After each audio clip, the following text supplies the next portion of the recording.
তারপরে আমরা সন্ন্যাস ধর্ম গ্রহণ করেছি। চলে যাও, চলে যাও তুমি। তোমার ওই মুখ আমি আর দর্শন করতে চাই না গোবিন্দ, তুমি চলে যাও। প্রভু আমাকে ক্ষমা করে দাও প্রভু, আমি ভুল করে যে অন্যায় করেছি, যে অপরাধ করেছি, জীবনে আর এমন ভুল কোনোদিন আমার হবে না প্রভু। আমি যে তোমার চরণের কাঙাল, আমি যে তোমার চরণ সেবার কাঙাল প্রভু, জগতে আর কিছু আমি চাই না। তুমি আমার সব কিছু কেড়ে নাও প্রভু, কিন্তু আমার চরণ সেবা থেকে তুমি আমাকে বঞ্চিত করো না। ক্ষমা করো ওগো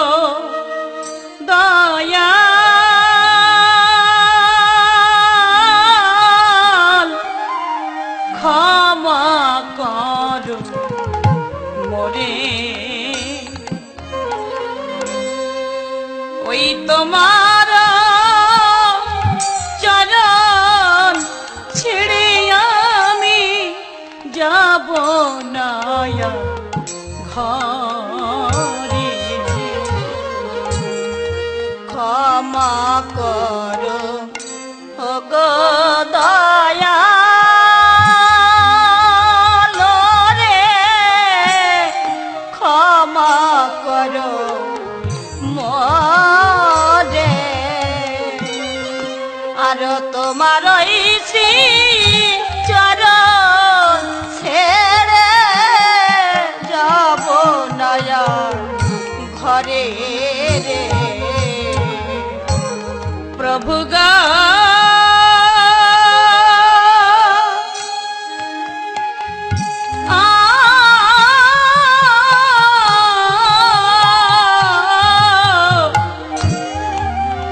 প্রভু গো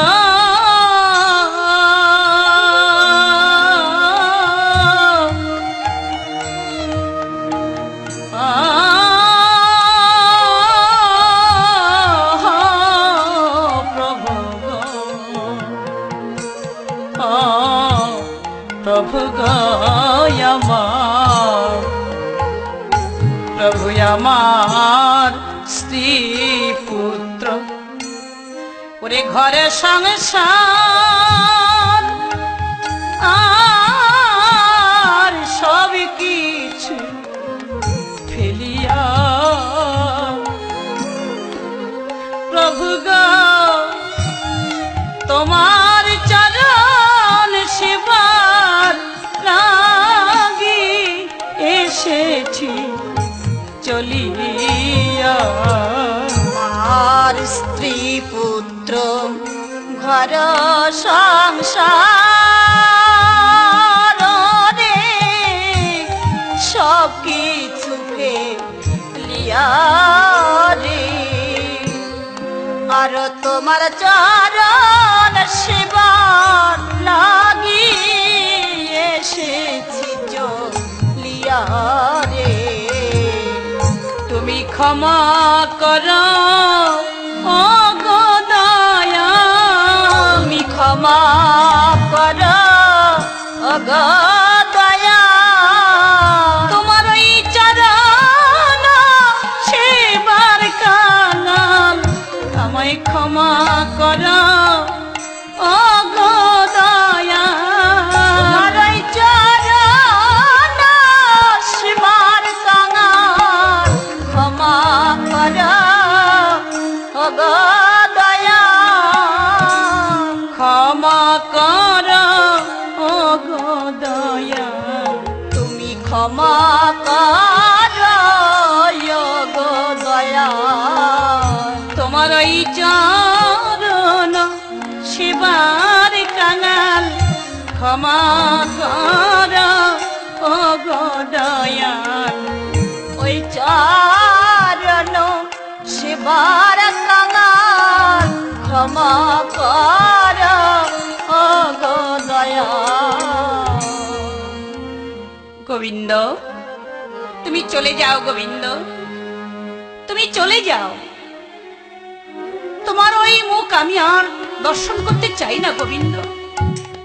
সন্ন্যাস ধর্ম গ্রহণ করে যার অন্তরে থাকে কামনার বাসনা, সঞ্চয়ের বাসনা, তাকে দিয়ে তো সন্ন্যাস ধর্ম হয় না গোবিন্দ। তবে তুমি তো জানো না, তুমি জানো না গোবিন্দ, তোমাকে নিয়ে আমার মনে বড় আশা ছিল। তোমাকে আমার হৃদয় মন্দিরে আমি আসন পেতে বসিয়েছিলাম, কিন্তু তুমি আমার সে আসন ভেঙে চুরমার করে দিলে গোবিন্দ। তোমাকে বিদায় দিতে আমার বড় কষ্ট হচ্ছে গোবিন্দ, কিন্তু তুমি যে অপরাধী, চলে যাও, চলে যাও। প্রভু, কোথায় যাব প্রভু? সংসার ধর্ম পালন করতে তুমি দেশে ফিরে যাও গোবিন্দ। না প্রভু, ও দেশে আমার বলতে কেউ নেই। আমি জানি স্ত্রী পুত্র আত্মীয় স্বজন এরা দুদিনের আপন, কিন্তু তুমি যে আমার ইহ জগৎ পরজগতের আপন। তুমি আপনার থেকে হও আপনার, যার কেহ নাই তুমি আছো তার। আমার যে জগতে তুমি ছাড়া কেউ নাই প্রভু, তোমার চরণ ছাড়া আমাকে করো না প্রভু। কারণ তোমার চরণ ছেড়ে ওই সংসারে গেলে আমি কার কাছে গিয়ে দাঁড়াবো প্রভু?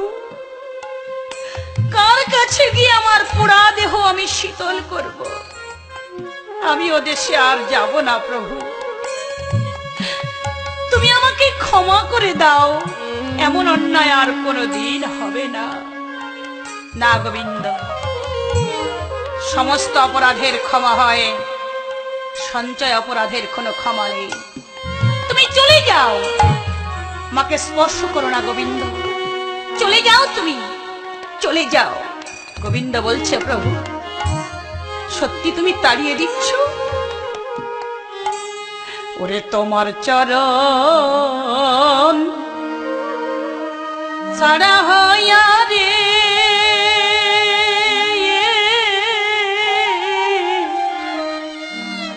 দয়াল আমি কার ছায়ায় দাঁড়াবো?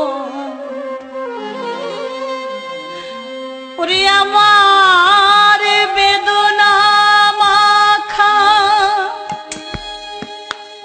হিয়াখানি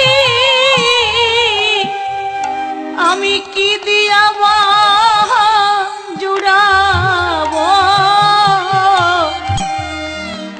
ওরে তোমার চরণ ছাড়া হইয়া দয়া কার ছায়ায় দাঁড়াবো?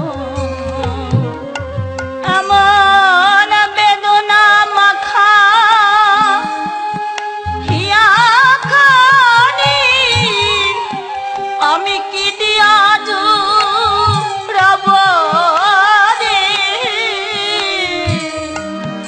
ওরে তোমার চরণ ছাড়া হইয়া দয়া আমি কার ছায়ায় দাঁড়াবো? দয়াল তোমার ইচ্ছা নিয়ে বান্ধ এই জগতে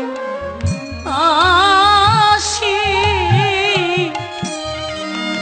আমার আপন ইচ্ছা নিয়ে দয়াল আমি পরকে ভালো বাসি।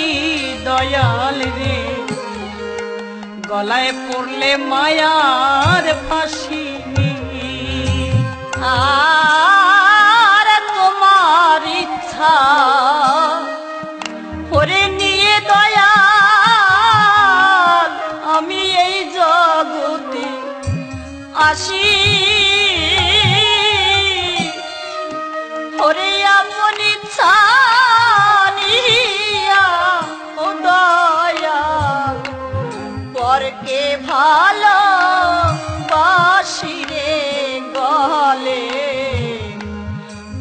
রইলাম মায়ার পাশে। আমি দেশ ছেড়ে হয়েছি বিদেশি, এখন দেশে কেমনে যাব রে। তোমার চরণ ছাড়া হইয়া দয়াল কার ছায়ায় দাঁড়াবো। ওরে এখন দেশে রে হয়েছি বিদেশি, সেই দেশে কেমনে যাব রে। ওরে তোমার চরণ ছাড়া হইয়া দয়াল কার ছায়ায় দাঁড়াবো। না প্রভু, আমি যাব না প্রভু। আমি কোথায় গিয়ে কার কাছে দাঁড়াবো প্রভু? তুমি দেশে যাও, স্বধর্ম পালন করো। গোবিন্দ বলছে, প্রভু তুমি আমাকে তাড়িয়ে দিচ্ছ। সব কিছু ত্যাগ করে এসেছি, মনে বড় সাধ ছিল তোমার চরণ সেবা করব। তোমার চরণ সেবা করতে করতে জীবন আমি শেষ করব তোমার চরণ ধুলার তলে। সে আশা আমার হলো না পূর্ণ, চলে যাচ্ছে প্রভু। তবে শোনো, বিদায় বেলা তোমার চরণে আমার শেষের প্রণাম দিয়ে যাচ্ছি, আর বলে যাচ্ছে, প্রভু আমি যদি কোনোদিন তোমাকে ভালোবেসে থাকি, কোনদিন তোমার চরণে দুফোঁটা নয়নের জল দিয়ে থাকি, কোনদিন যদি তোমাকে আমি ভক্তি জড়িতে বেঁধে থাকি, আমার জন্য তোমারও কাঁদতে হবে প্রভু। আমার জন্য তোমারও কাঁদতে হবে। আমি চলে যাচ্ছি প্রভু, জানি না এ জীবনে আর কোনোদিন দেখা হয় কি না হয়। যদি কোনোদিন হতভাগার কথা মনে পড়ে, তুমি আমাকে স্মরণ করো প্রভু। এ দেহে যদি প্রাণ থাকে, আবারও চলে আসবো তোমার চরণ সেবা করতে। গোবিন্দ চলে যাচ্ছ, দাঁড়াও ভক্ত। তোমার চোখের জল আমাকে পাগল করে দিয়েছে। বিদায় বেলা তোমাকে আমি কথা দিলাম, ঘরে বসে তুমি আমার নাম করো। আমার নাম তুমি ভুলে যেও না গোবিন্দ।